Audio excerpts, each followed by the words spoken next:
Bismillahirrahmanirrahim. Assalamualaikum warahmatullahi wabarakatuh. Saya Fana Nurbaiti Fauziah dengan NIM 1908105134 dari Tadris Matematika 5D.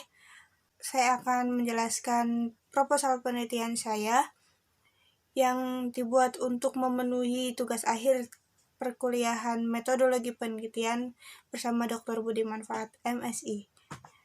Judul penelitian saya adalah analisis korelasi antara kemampuan hafalan Al-Quran dan kemampuan matematika.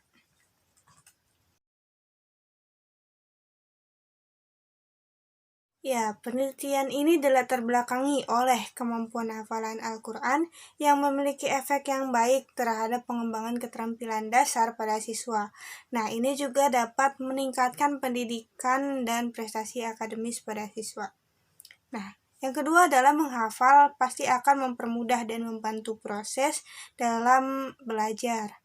Kemudian hafalan Quran juga membantu meningkatkan konsentrasi bagi siswa yang menjadi syarat keberhasilan dalam pembelajaran. Karena orang yang terbiasa menghafal itu sel-sel otak dan badannya itu akan menjadi aktif sehingga mereka lebih kuat daripada orang-orang yang tidak menghafalkan Al-Quran. Kemudian, matematika dan hafalan sama-sama membutuhkan fokus yang tinggi. Matematika membutuhkan fokus yang tinggi untuk menyelesaikannya, dan hafalan juga pasti membutuhkan tinggi untuk menambah hafalan lagi atau sekedar mengingatnya lagi. Kemudian, matematika sebenarnya bukan ilmu hafalan, hafalan juga bukan ilmu matematika. Meskipun kedua hal ini jauh berbeda antara matematika dengan hafalan, tetapi saling berkaitan.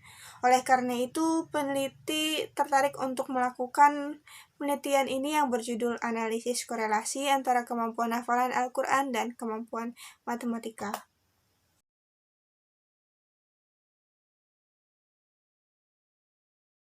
Nah, masalah penelitian ini adalah hubungan kemampuan hafalan Al-Quran terhadap kemampuan matematika belum diketahui. Pertanyaan penelitian ini adalah bagaimana korelasi antara kemampuan hafalan Al-Quran terhadap kemampuan matematikanya.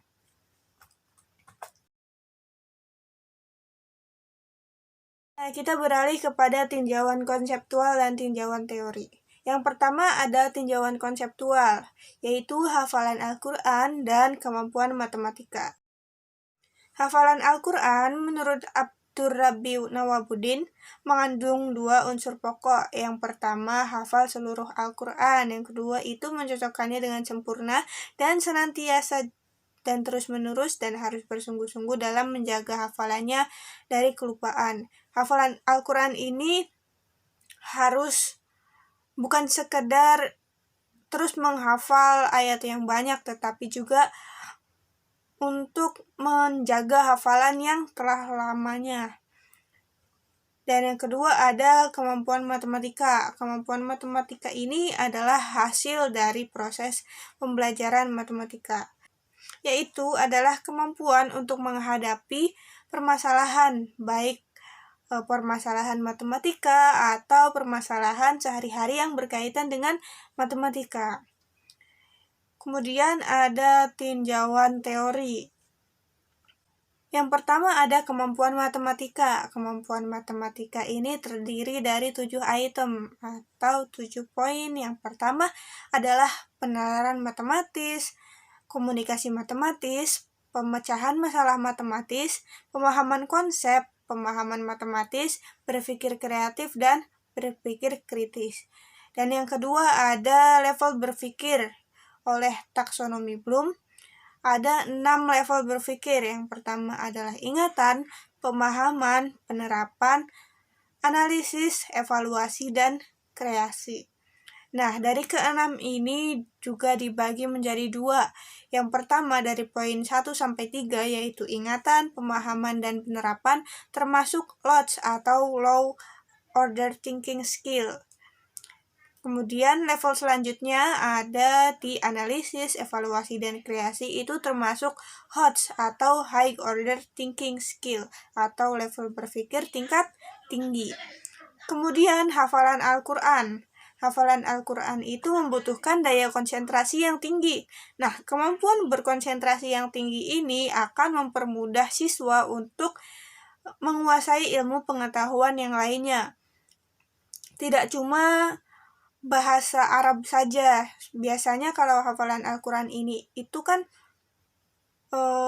bahasanya bahasa Arab Al-Qurannya. Biasanya lebih mudah untuk menguasai seperti ilmu hadis, ilmu fikih, dan yang lainnya yang berkaitan dengan bahasa Arab.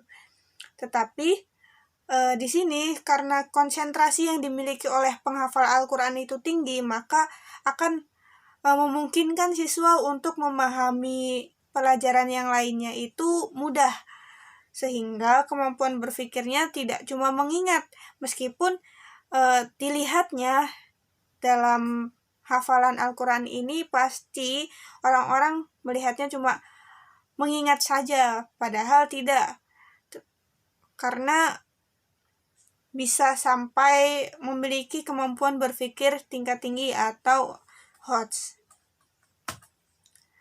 Kita beralih kepada tinjauan riset terdahulu. Nah, ada 3 poin yang penulis angkat, yaitu pertama dari tahun 2006 sampai 2019, itu ada jurnal internasional dan jurnal nasional. Penelitian terdahulu pada jurnal internasional maupun jurnal nasional ini ternyata berhasil membuktikan bahwa ada korelasi positif antara hafalan Al-Quran dan variabel kedua pada jurnal tersebut yang diteliti. Tapi sejauh ini peneliti belum melakukan penelitian yang mencari korelasi antara kemampuan hafalan Al-Quran dan kemampuan matematika. Sebenarnya ada satu jurnal yang meneliti pengaruh kemampuan menghafal Al-Quran dan sikap siswa terhadap hasil belajar matematika. Itu hasilnya adalah ternyata memiliki korelasi positif juga antara kedua variabel tersebut. Yang kedua, pada skripsi ternyata sudah diteliti oleh Elvi Nikmatul Fajriyah yang berjudul Pengaruh Hafalan Al-Quran terhadap prestasi belajar siswa di kelas 12 Madrasah Aliyah Hidayatul Qomariyah Kota Bengkulu. Nah, hasil penelitian ini menunjukkan bahwa terdapat korelasi positif antara kuantitas hafalan Al-Quran dan kesehatan mental siswa, juga psikologi siswa. Nah, semakin banyak hafalan Al-Quran, ternyata siswa tersebut memiliki kesehatan mental yang lebih baik dibanding yang tidak menghafal Al-Quran atau memiliki hafalan yang rendah atau sedikit. Nah, kesehatan mental dan psikologis ini yang berpengaruh pada pengembangan keterampilan siswa dan prestasi akademik siswa di sekolah. Yang kedua, yang terbaru adalah skripsi dari Almas Laitani, yaitu pengaruh hafalan Al-Quran terhadap hasil belajar Al-Quran hadis siswa di kelas 11 MAN 1 Metro. Penelitian ini tujuannya untuk mengetahui ada atau tidaknya pengaruh hafalan Al-Quran terhadap hasil belajar siswa pada mata pelajaran Al-Quran hadis di MAN 1 Metro tadi. Nah, hasil penelitian menunjukkan bahwa hasil belajar siswa pada mata pelajaran Al-Quran hadis ternyata setelah memiliki hafalan Al-Quran itu berada pada kategori baik dan hasil yang tinggi. Jadi ketika mereka menghafal Al-Quran, ternyata hasil belajar Al-Quran hadis siswa itu menjadi lebih tinggi. Nah, desain dan metode penelitian yang akan dilakukan, yang pertama desainnya adalah menggunakan pendekatan kuantitatif. Penelitian ini akan meneliti hubungan antara kemampuan hafalan Al-Quran siswa yang didapat dari banyaknya hafalan Al-Quran siswa dan kemampuan matematika. Ini diperoleh dari hasil belajar siswa dalam pembelajaran matematika. Nanti di situ akan didapat bagaimana korelasi antara hafalan Al-Quran dan hasil belajar matematika. yaitu penelitian ini adalah penelitian korelasional. Metode penelitian yang dilakukan untuk kemampuan hafalan Al-Quran itu teknik pengumpulan datanya adalah secara sekunder atau mengambil data yang telah ada. Kemudian instrumen pengumpulan datanya adalah alat penyimpan data dari daftar dokumen.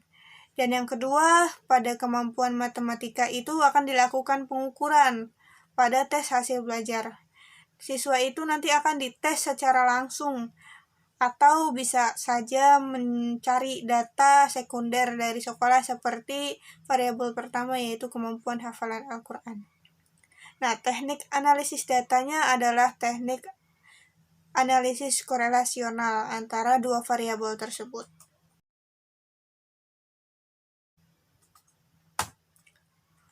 Referensi ini ada beberapa buku, kamus, dan jurnal, serta skripsi atau penelitian terkait tentang hafalan Al-Quran. Baiklah, itu saja pemaparan proposal penelitian yang berjudul analisis korelasi antara kemampuan hafalan Al-Quran dan kemampuan matematika. Terima kasih dan wassalamualaikum warahmatullahi wabarakatuh.